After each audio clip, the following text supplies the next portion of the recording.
Petrobras is a company that will certainly make a profit. We will certainly distribute dividends. Petrobras has huge capability around it. And as part of the recent corruption episode, the discovery of corruption, Petrobras is in a position to go through it and overcome the episode, especially because the company is now going to make or take dramatic measures. Foreign companies abroad that went through similar situations introduced drastic measures and improved their practices. Petrobras is now in a position to enjoy better practices and therefore rebuild itself and leverage itself.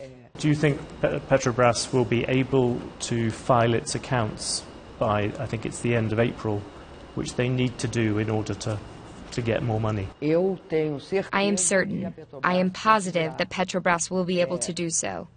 It will be able to overcome all of its problems by late April, by the end of April. It is indeed working successfully towards that.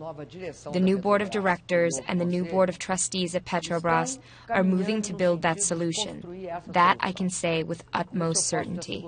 When I looked at this from the outside, one thing, when I looked at all the news reports, I saw that you have never said very clearly whether you knew, when you were the chairwoman, whether you saw any sign of corruption when you were there. And I wondered whether you could say very clearly yes or no whether you did see any sign of corruption when you were the chairwoman for 7 years. I'll tell you one thing.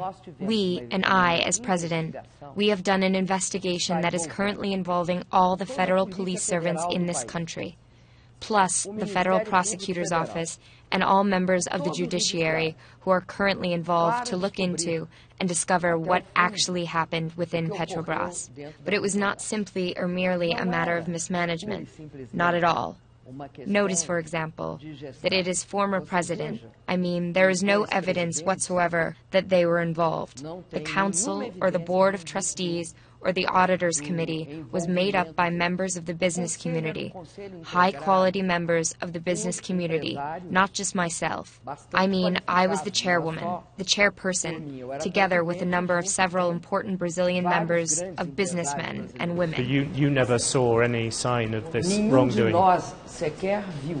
None of us ever saw any sign of it, and the signs came to a fore as a result of the criminal investigation. The investigation looking into money laundering and manipulation of foreign reserves.